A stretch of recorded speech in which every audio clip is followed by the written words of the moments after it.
Attitude గురించి ఇంకొక example కూడా చెప్తాను మేడం మీకు. ఓకే. ఒక స్కూల్లో ఒక విద్యార్థి ఉన్నాడు, ఒక స్టూడెంట్ టీచర్ కూడా ఉన్నాడు. టీచర్ కి 7 టేబుల్ బాగా తెలుసు మేడం. ఓకే. 7 టేబుల్ రాసుకుంటూ వెళ్తున్నాడు. విద్యార్థులందరూ టీచర్ ని ఫాలో అవుతున్నారు. ఒక చోట సారు కావాలని వాంటెడ్లీ టేబుల్ రాంగ్ రాశాడు. ఒక అబ్బాయి లేసి, సార్ మీరు 780 తప్పు రాశారు సార్ అని చెప్పారు. ఎలా చెప్పావు నువ్వు అంటే, 780 ఇది కాదు కదా సార్, మీరు తప్పెందుకు రాశారు?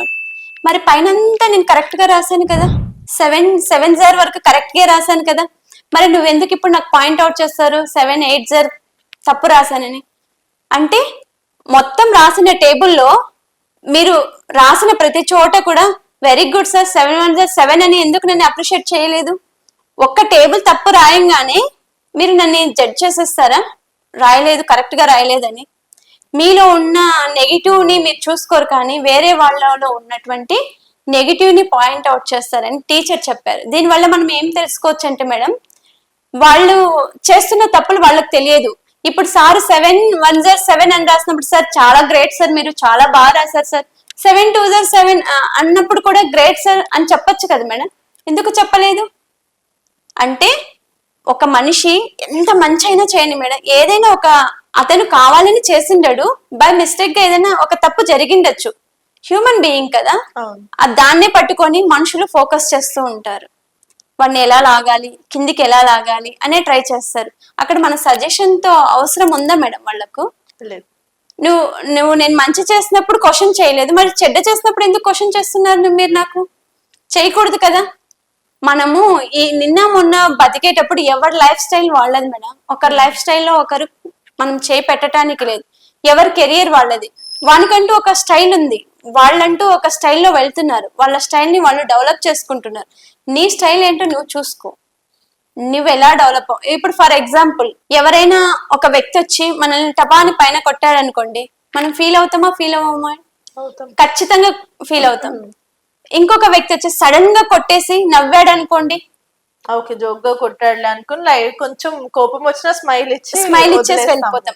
అదే ఒక వర్షం వచ్చింది అనుకోండి మేడం, మనం బయటకు వెళ్తాం, బాగా తడిచిపోతాం, అరే ఈ వర్షం ఊరికేనే వచ్చిందని చిరాకు పడిపోతాం కదా. అదే ఒక గుడికి వెళ్ళాం, గుడిలో అభిషేకం వాటర్ ఇలా వేశారనుకో, ఇంకా వేయండి ఇంకా వేయండి ఇంకా వేయండి అని అడిగి మరీ వేయించుకుంటాం, అవునా కదా మేడం? అంటే వర్షం అయితే వాటర్ మంచిది కాదు, అక్కడ అభిషేకం చేసిన నీళ్ళు అయితే మంచివా? అవే వాటరే కదా. నువ్వు రిసీవ్ చేసుకునే మెథడ్ ని బట్టి ఉంటుంది అది, అంతే కదా మేడం. ప్రతి వ్యక్తిలోనూ ఒక యాటిట్యూడ్ చేంజ్ చేసుకోవాలంటే మనం ఎంతైనా చేంజ్ చేసుకోవాలి. నేను చేంజ్ కాను, ఇలానే ఉంటానంటే ఎప్పటికీ చేంజ్ అవ్వలేము. ప్రతి వ్యక్తి కూడా బిజినెస్ చేయాలన్నా దాంట్లో స్పెషాలిటీ ఏముంది, నేను ఈ బిజినెస్ చేస్తే ఎలా పైకి వెళ్ళగలుగుతాను అని వాళ్ళ ఆలోచన ప్రతిరోజు దాని గురించి స్టడీ చేస్తూనే ఉంటారు. ఒక విద్యార్థి కూడా అంతే మేడం. చదివేటప్పుడు కూడా నేను ఎలా చదివితే ఫస్ట్ ర్యాంక్ తెచ్చుకోగలను, 100 మంది స్టూడెంట్లో నేను ఒకలాగా ఎలా తయారవ్వగలను, నాకు కూడా ఎంతమంది ఫాలోవర్స్ ఉంటారు మేడం? 100 మందిలో ఒక రావడం అంటే నాటే జోక్ కదా. డే అండ్ నైట్ వాళ్ళు కష్టపడి స్మార్ట్ వర్క్ హార్డ్ వర్క్ రెండు చేస్తేనే వాళ్ళు ముందుకు వెళ్ళగలుగుతారు, లేకపోతే వెళ్ళలేరు కదా. రోజుకు రోజే వాళ్ళు టాపర్స్ అయిపోరు. 1 year 10th క్లాస్ టాపర్ అవ్వాలని ఎన్ని రోజులు చదవాలి మేడం? అందరూ చదువుతారు, కానీ అతను డిఫరెంట్ గా చదువుతాడు. ఆ చదివే టైం అనేది అతనికి ప్రపంచంతో సంబంధం లేకోకుండా కేవలం చదువుకే డెడికేట్ అయ్యి ఉంటాడు.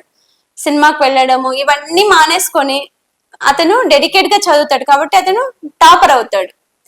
అలా మనం కూడా మన యాటిట్యూడ్ ఏదైనా కానీ, ఏ ఫీల్డ్ ఈ ఫీల్డ్ అదే అని ఏమి కాదు మేడం. విద్యార్థులు కావచ్చు, పేరెంట్స్ కావచ్చు. ఇప్పుడు పేరెంట్స్ కూడా మేడం, పిల్లలు ఎవరైనా ఫెయిల్ అయ్యారనుకోండి, ఫెయిల్ అయ్యారని వాళ్ళని ఇంకా ఫెయిల్యూర్ లోకి తీసుకెళ్తారు, కానీ వాళ్ళని కొంచెం మోటివేట్ చేసి ఏం కాదు నెక్స్ట్ మనం పాజిటివ్ చెప్తేనే వాళ్ళకి కూడా ఫీల్ ఉంటుంది, పాజిటివిటీ అనేది వస్తుంది. అలా వాళ్ళని మనం పుషప్ చేసి ఇంకా ముందుకు పంపించామంటే ఒక రోజు కాకపోతే ఒక రోజు అయినా వాళ్ళు ఫీల్ అవుతారు, అరే మా పేరెంట్స్ ఫెయిల్ అయినా కూడా మమ్మల్ని ఏమీ అనలేదు, మేము ఎలా ఇంత మంచి పేరెంట్స్ కి మేము ఇంకా ఎంత బాగా చదివి చెప్పాలి అని వాళ్ళు దాన్ని పాజిటివ్ గా తీసుకొని ఇంకా బాగా చదివి నెక్స్ట్ ఇయర్ ఫెయిల్ కాకుండా ఆ నెక్స్ట్ ఇయర్ కాకపోతే ఆ నెక్స్ట్ ఇయర్ అయినా టాపర్ అవడానికి ట్రై చేస్తారు. అదే మనం ఫెయిల్ అయినప్పుడు వాళ్ళని లేనిపోని మాటలని, వాళ్ళు ఎక్కడైనా వేరే స్టెప్ తీసుకున్నారనుకోండి, అప్పుడు మనం కూడా బాధపడాల్సి వస్తుంది కదా. అలా కాకుండా పాజిటివ్ వేలో ఏదైనా మేడం, రాయిని కూడా రత్నం చేయొచ్చు అంటారు. ఇప్పుడు వజ్రాన్ని వజ్రానితోనే కోయాలంటారు. నెగిటివ్ వాళ్ళని నెగిటివ్ నుంచి మనం పాజిటివ్ తీసుకెళ్ళచ్చు. ఏదైనా ముళ్ళుతోనే తీయాలి అనే సామెత కూడా ఉంది కదా మేడం. ప్రతి ఒక్క విషయానికి ఒక సొల్యూషన్ ఉంటుంది మేడం. ఆ సొల్యూషన్ వెతుక్కోవాలి, కానీ ఆ సొల్యూషనే రాంగ్ అని చెప్పటానికి మనం ఎవరు మేడం? మనం జడ్జి చేయలేం కదా. ఏదైనా ఒకటి తయారైంది. ఇప్పుడు ఏపీజే అబ్దుల్ కలాం సార్ గారు కూడా సైంటిస్ట్ అయ్యారు అంటే దాని వెనుక ఆయన ప్రయత్నం ఏదుందో, అతని గోల్ ఏముందో, అతను అవ్వాలని ఎలా అనుకున్నారో అలా తపన పడ్డారు కాబట్టి ఆయన ఏపీజే అబ్దుల్ కలాం సార్. ఇప్పుడు ప్రతి ఒక్క మనిషి చస్తాడు, బతుకుతాడు. చాలా శ్మశాన వాటికల్లో ఒకటి ఉంటుంది మేడం, స్టాచ్యూ లాగా, జననము మరణము అని ఉంటుంది కదా. అదే ఒక సెలబ్రిటీ చనిపోయారనుకోండి, వాళ్ళకు ఒక ఘాట్ ఉంటుంది కదా, వాళ్ళకు ఒక కొటేషన్ ఉంటుంది. ఇప్పుడు మనం అబ్దుల్ కలాం సార్ ఘాట్ దగ్గరకు వెళ్తే అబ్దుల్ కలాం సార్ కొటేషన్ ఉంటుంది. ఎంతమందికి దక్కుతుంది మేడం? ఇప్పుడు మనం ఎన్టీఆర్ సార్ ఘాట్ దగ్గరికి వెళ్ళామనుకో, ఆయనకు ఒక స్పెషల్ గా ఒక పార్కే డిజైన్ చేస్తున్నారు. అలా కొంతమంది క్రియేటివ్, వాళ్ళకేమన్నా బ్రెయిన్ ఎక్కువ పెట్టారా మేడం దేవుడు? లేదు కదా. వాళ్ళు క్రియేటివ్ గా థింక్ చేశారు. ప్రతి దాన్ని వాళ్ళు క్రియేటివ్ గా థింక్ చేసి హార్డ్ వర్క్ చేసుకుంటూ వాళ్ళ లైఫ్ ని కూడా సాక్రిఫైస్ చేసుకుంటూ ముందుకు వెళ్తూ వాళ్ళు ఈ రోజు ఆ ఘాట్ మీద చాలా వాల్యుబుల్ కొటేషన్ పెట్టుకున్నారు. వాళ్ళకంటూ ఒక మంచి కొటేషన్ తోటి ఉండిపోయారు. మనం ఎందుకు మేడం ఊరికే జననం మరణం అని తీసుకొని వెళ్ళిపోతున్నాం? మనలో కూడా టాలెంట్ ఉంది కదా. ప్రతి యూత్ దీని గురించి ఆలోచన చేస్తే ప్రతి ఒక్కరు సక్సెస్ అవుతారని నేను ఇంటర్వ్యూ ద్వారా అందరికి ప్రతి ఒక్కరికి తెలియచేయాలనుకుంటున్నాను మేడం.